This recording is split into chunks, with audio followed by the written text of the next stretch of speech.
Did Pat McAfee make a mistake going to ESPN? And did ESPN make a mistake with Pat McAfee? Because you obviously, you might not know this, depending on how much ayahuasca you smoke today. Yeah, I know. It's a tea and you drink it. Depending on how much ayahuasca you smoke today, you may not know that you're watching this on YouTube. Pat is all in on streaming. Yeah. So if you didn't hear, Pat McAfee, by some estimations, is going to get 30 to 40 and as much as $50 million a year all in at ESPN. That means College Game Day. That means his show daily, like all in. And his expenses were cut because he doesn't have to pay his producers anymore. He doesn't have to worry about producing it. He doesn't have to worry about billing or selling. Yeah. He's getting paid. ESPN's handling the rest. His show every day is going to be on ESPN, ESPN.com, ESPN Plus, ESPN YouTube. And he did us all a favor because it looks like they're going to wax Max Kellerman at ESPN to accommodate Pat's show in their lineup. But this just in. Come on. That show sucks. He's a bum. Did ESPN make a mistake? Because there were reports that employees at ESPN were pissed that their friends were getting laid off and Pat McAfee was getting $50 million. Now, I have a lot of friends who work at ESPN. A lot of friends who work at ESPN. Right. They tell me that is not the case. Uh-huh. They tell me the frustration is with Disney, not with Pat McAfee. Uh-huh. That's what I would say about that. Yeah, I think if I was an employee at ESPN, yeah, I'd probably be a little annoyed about it. However, I look at the situation and I say, hey, maybe the company is going in the right direction. Maybe jumping to more products that are on ESPN Plus, thus that are on stream, maybe that is the way. You know, I mean, I don't know. Like, what else is there? I mean, if you're still at ESPN, you're clearly an important part of the team. So to me, yeah, you know, Pat's 50 a year, whatever it is going to come out of, Buddy the producer's, line item for sure. You're getting laid off. That's what's happening. Now, again, ESPN is under the Disney umbrella. So, some of these layoffs are not even coming from ESPN's issues. ESPN's incredibly profitable. But I just think that Pat, understood. And I can appreciate this. I empathize with Pat a little bit. Like, this is our whole life, this show and what we do. I mean, we don't, we sell it. We do the accounting. Like, we do the show. Like, we do all the video stuff you see, like everything. So I understand if you're at Pat's level and you have 40,000 people watching you every day, and you have, I don't know how many subs he has or what his views are, but millions of views or whatever, like, you're at this juggernaut level. It's a lot to manage in one single day. And then you're doing College Game Day. And then, like, you're doing all this extra stuff. So to me, I get it, but I understand why people at ESPN, employees, that is, would be salty about them hiring Pat. I totally understand. Yeah, for sure. Cowboy Country says, if WWE moves SmackDown to Amazon, would Fox pick up Pac-12 games to fill that slot? I don't think they'll move it to Amazon. I think there's a very good chance that UFC and WWE wind up at ESPN. And I don't know. I don't know what ESPN would charge for that. But I think there's a real good chance that they expand their deal with Endeavor, who owns the UFC, who's got a fantastic relationship with ESPN. And I think it's why it's so vital that Conor McGregor comes back. Yeah. I think UFC needs headliners. Yeah. And I think UFC and WWE, I think they'll both wind up at ESPN. But I don't know. If Fox doesn't have WWE, I don't know what they do with that slot. I know that Fox is obviously there in a financial situation on their news side, losing a ton of revenue and viewerships with changes they've made. Obviously, they've suffered some financial losses in litigation. Mm-hmm. They have a lot financially going on, so it's going to be interesting to see how they act as well. A little Big Ten news. the Michigan at Penn State game on November 11th will now be Fox's big noon kickoff game that day, not a night game. Interesting. Mm-hmm. See, so and we're shifting. I think this situation with the Big Ten, you're seeing concessions being made because you've got to find a way to compensate Fox. Yes. And you've got to find a way. I think this is Kevin Warren's legacy in the Big Ten, sadly. Yes. I think it is. I think Kevin Warren left them with a steaming pile of not goodness on their doorstep. And I think you are going to struggle if you are the Big Ten to compensate Fox, because I don't know how you backfill a championship game, even if it is 2026, 2 years down the road, I mean, 3 years down the road. Like, Yeah. how do you backfill a conference championship game? I don't think you do. I mean, the conference championship is Ohio State and who? Like, And you at don't. that point, is Nebraska the king of the Big Ten? Yeah, I mean, you're talking about 4 seasons from now. 2026, so 23, 24, 25 championship games. And then in 2026, that championship game's on NBC. Like, do you know how different the Big Ten's going to be in 5 years? Yeah. Like, imagine the Big Ten in 2 years. Yeah. Let alone 4 Yeah. or 5 years. Yeah. I think that's fascinating. That is fascinating. Don't forget, this show is brought to you by the Advocates, who want to remind you to enjoy your Memorial Day responsibly. Please don't drink and drive. And remember, if you or a loved one are injured in an accident, the Advocates can help. You deserve an advocate. TheAdvocates.com, UtahAdvocates.com. Chat with an attorney live online for free, because at the Advocates, you never pay unless and until they win your case. I think it's a fascinating discussion about how the Big Ten solves there's some work to do. That deal's not going away. No. But there's some work to do. Maury, this is the way, not Victor Alvarez, our favorite Floridian, gives us $5. With my second grade class yesterday, we did a worksheet that went over the differences between Memorial Day, Labor Day, and Veterans Day. And I think it's really important because we forget. And it's natural, dude. The grind that we're all on in this world, I totally understand it. Yeah. Totally understand it. I think that's. I wish we did things like worksheets more often. I wish we did things like, hey, here's how you balance a checkbook. By the way, this is how credit card finance works. Hey, this is how you're going to get piped by the IRS if you don't do your taxes the right way. Hey, this is how you avoid paying, your interest on credit card payments. Like, I wish we did stuff like that. Maury, good for you. I'm glad to hear that, man. Appreciate that. Let's see. Jeremy Callahan. Utah football is basically a parallel of TCU football, just without a playoff appearance win. Oh, I think it's very close. Mm-hmm. I just think you look at Utah's history. I mean, the original BCS buster, Urban Meyer, and the Kyle Whittingham. Do you think that's still relevant? Yes. Like, do you think that yeah, I don't know. Yes. I don't hear a lot of Absolutely. people talking about that. I mean, it is part of Utah's story, but I don't hear a lot of people talking about that. Yeah, I think Utah being the original BCS buster. I think the Alex Smith draft. Mm-hmm. I think you look at the names, the Jamal Andersons of the world. You look at the people that have come through Utah. Is it the greatest program ever? Of course not. Have they won enough? Of course not.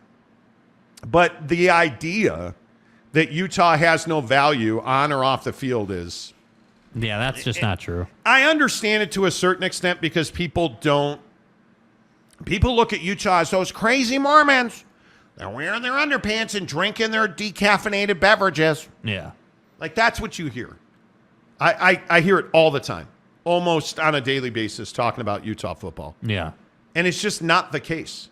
It is not the case. And I think people are never going to invest the time and energy it takes to understand the depth of the struggle and the victory over the last decade of Utah football. Yeah. And the things they've dealt with, from death of players, construction, administration changes, I mean, you name it. The incompetence of the Pac-12, the highs and lows just to being in the Pac-12. Yes. It's remarkable. Tom Dean gives us $4.99. What, you couldn't afford the other penny? Cheapskate. No, I'm kidding. Dude, I'm totally kidding. USC pooped the bed, then snuck away, leaving 10 others to deal with it. Thanks for reading this out loud. Okay, well, the truth is, Reggie Bush and Pete Carroll And Pete Carroll's gum. turned into Steve Sarkisian's bottle of rum, Lane Kiffin's incident on the tarmac. But he got left on the They fired him. Catch me outside. How about that? I mean, you look at the terrible athletic directors at USC. You look at how long Clay Helton was allowed to keep his job. Boom, out of here. And then you look at this Mike Bones situation. Did you guys see the revelations that came out of his time at Cincinnati? dude.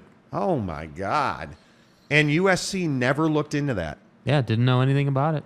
Hired him, and then he allegedly treated people really poorly at SC.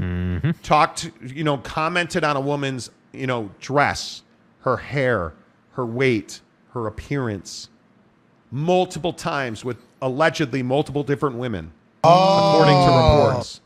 Can't do that, dude. Like, you're US flipping C. How do you screw it up so bad so often? Yeah, can't do that. And President Folt has been there for the whole bag of cash.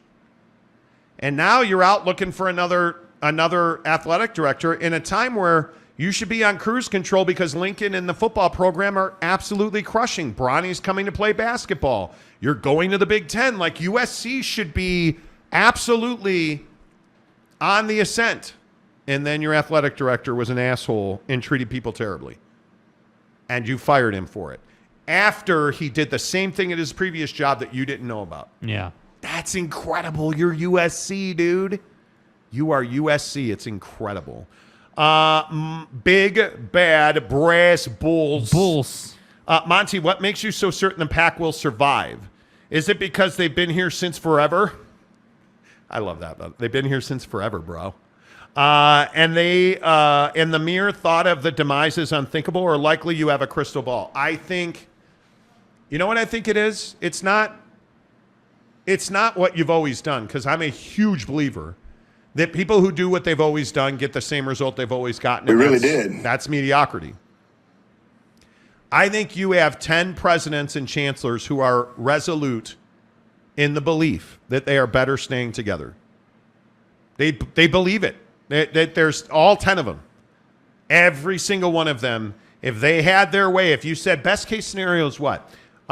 We get $30 million and we never leave the conference. But what if you get 25? We'll stay here. What if it's 20? Yeah, we're gone. And we won't be happy about it. Like the reason I believe that overwhelmingly, I would put it at 65%, they stay together. Because they're just so resolute in their relationship. And again, this conversation isn't about whether you think they should or not. No, not at all. This is about, hey, what do they believe? And their actions say they believe they should stay together. But again, it's about the number. And I just am so fascinated by BYU. If BYU had joined the Pac-12, if they had been invited to join the Pac-12 Yeah. with Utah, I think this conference is in a vastly different position. Vastly different position. Yet they didn't want to invite the Mormons because they don't play on Sundays. The Mormons. And that's what it is. I think there was a stigma around BYU and the Mormon church. In God's name, image, and likeness. And they send these boys out to go on missions. Stay hard. Never mind that they're serving the world. And they come back and then they're adults. They're full grown. They're 30-year-old men playing football. That's the narrative that you hear repeatedly. Yeah. And yet, when you look at BYU, they absolutely are the foundation of expansion in the Big 12. There is no expansion if BYU doesn't join the Big 12. There's not. And it's remarkable to me that here we're having this conversation about the demise of the Pac-12 potentially. And nobody goes back and says, well, what if they had added BYU? What if they had added BYU? What if they had said, what's best for business? Because it's not about playing on Sunday. It's not about the honor code. And it's not about serving church missions. It's about your bias for all of those things. That's all this is. Think they'd have a better relationship with ESPN if they had added BYU? I think they probably would. And I think the thing that's amazing is what BYU did the last 10 years. And this is the same thing I say about Utah. It's the same thing I say about Oregon State. Like the absolute battle to rebuild Research Stadium. Because you don't have Phil Knight and Nike money. Yeah. Right? You're not in Seattle. You're not in a metropolis. You're in Corvallis. You're in Salt Lake City. You're in Provo. Yeah. And yet here you have in Provo one of the best stadiums, one of the most beautiful places to watch a game with a rabid fan base. You have, I think, one of the best home field advantages in the entire country at Rice-Eccles Stadium in Salt Lake City. Mm-hmm. And you have Research Stadium that is now unbelievable. It's beautiful. It's beautiful. But because it's small-town Corvallis and it's the Mormons in Provo and, you know, whoever it was that keeps ripping, you know, everybody who overlooks, you know, Utah as some terrible program. Do you understand that when you say, well, Utah's irrelevant, do you tell me you don't know dick about college football? Yeah, I couldn't agree more. Without telling me you don't know. And I'm not even a football. Utah fan. Yeah, and that's the funny thing. It's like everyone's Yeah, like, oh, we're you're not just a from Utah Utah. homer. Yeah, we're not Dude, from I'm a Utah, Notre bro. Dame fan. I know we're irrelevant. You don't hear me fighting for the Catholics, do you? No. You don't hear me fighting for the convicts at Miami, do you? You guys remember that? One of the best rivalries ever, Catholics versus convicts. Yeah. I wish I had kept that T-shirt. It is truly one of my prized Iconic. possessions. Right, but anyway, you don't hear me fighting for Notre Dame. God bless. Because I know Notre Dame's irrelevant. Yeah. But you look at Utah, back-to-back Pac-12 championships, back-to-back Rose Bowl appearances. Like you look at Kyle Whittingham, named a top 10 coach in the country. Oh, they're so mid, bro. But they have a top 10 coach in the country. Yeah. It's crazy to me. Bryce Martin. I feel there is some truth in that they're better off being together because they're aligned geographically and ideologically. You mean philosophically? Ideologically. But they don't win big time football games. I agree with that all day. Utah lost to Florida. Oregon lost to Georgia. And you didn't just lose. Like, Oregon got stomped, dude. Like, the Utah game, Utah got away with that because everyone knows Utah should have won that game. And Utah just tragically lost that game. Yeah. Cam Rising makes that throw 100 But times out of 100. There's no getting away from the 2 Rose Bowl losses. There's just no getting away from that. Salty Drunk wants us to talk NBA. Yeah, I'm sure he does. He just said NBA. Hey, Salty Drunk. Hey, brother. NBA. Hey, what do you want to talk about, dog? What do you want to talk about? You want to talk about LeBron's torn ligament? He wants to talk about NBA. You want to talk about Chet? You want to talk about Josh Giddey? You want to talk about... How about Big Daddy Magic in our members only group? Yeah. Big Daddy Magic puts a picture of Chet Holmgren wearing a heart rate monitor. It's like, oh, he's wearing a bra, dude. Look at this picture. Dude, it's Gotta be fucking kidding me. It's a heart rate monitor, kid. What do you mean? Oh, he's wearing a bra, bro. Bruh. What are you talking about? What are you talking about? What are you talking about, Dick the Bruiser? Notre Dame hasn't mattered since the days of disco. You guys remember when Notre Dame, oh my God. Dude that's at LSU now that I can't remember his name. Brian Kelly. Brian Kelly. You remember when Brian Kelly was Notre Dame's coach and they were going up against the Sabinator? Why would you bring that up? And everyone was You're like, an oh, asshole. yeah. Don't. They're going to Don't. beat the Stop it. Sabinator. Yeah, how'd that work out? Roll Tide. Nick Saban is a better man than you are. See, the we were having- dynasty is not over. We were having such a good show, and then Kiss my butt. you have to bring up Lalani Kakuanut. Don't bring up Manti's dead How girlfriend dare you. who never existed. Don't. Why would you do that? Dude's out here talking to Casper the Ghost sister.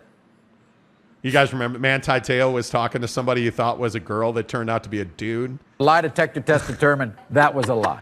And then, by the way, they got blown out by Bama, and he went on to have half the career he should have. And he's such a good dude, too. Manti Te'o. He is. See, you always do this. What do you mean? See, he knows how much of a Notre Dame fan I am. That's the bottom line. He knows. Oh, man. Leilani Kakua was hot. Until they found out she was a dude. You're filling in for somebody. Cow turd. Hey, cow turd. Why would you bring that up? I don't know. You're such a jerk. Because it's Friday, bro. Blue Maple says any NHL, anyone? Yeah. In fact, hello, Florida Panthers. Bro, hello, dude. Oh, no, the Carolina Panthers. No, it's a Florida. The Carolina. Somebody's with the flag and the hurricane. The Carolina. Somebody's are going to take out the Florida Hurricanes. I told you the Florida Panthers were winning that series. No, they're not, bro. I'm just saying. John Peterson, Pac-12 deferred, delayed Houston, and the Cougs took the Big 12 deal out of frustration. Maybe not. No, that's not what happened, John. No. No. Do you guys remember? And you probably don't, because, again, I have no life. Bronco Mendenhall did an interview in the Austin American-Statesman in which he begged to get into the Big 12. Yeah.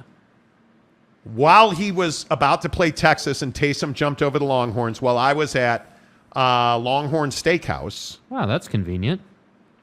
Sitting at the bar while Jake was there getting derailed as a dish boy. I was? Didn't you? No, not Longhorn. Dude. What is it called? Bro, get the nomenclature right. It's Texas Roadhouse. Oh. Damn. My bad. Dude. Texas Roadhouse. The standards don't matter. We were watching the game at Texas Roadhouse. Worst job I ever had. What was that? 2013, I think, 2014. Not long ago enough. And it was he was begging to get. It had nothing to do with the Pac-12. They that was 10 years ago. No, that's not what happened. He wants to talk about Himothy closing out. Timothy. All right, let's switch gears. Man. Let's switch gears. Talk a little Chicago Cubs baseball. Kyle Hendrick. No, I'm kidding. Kyle, he was activated.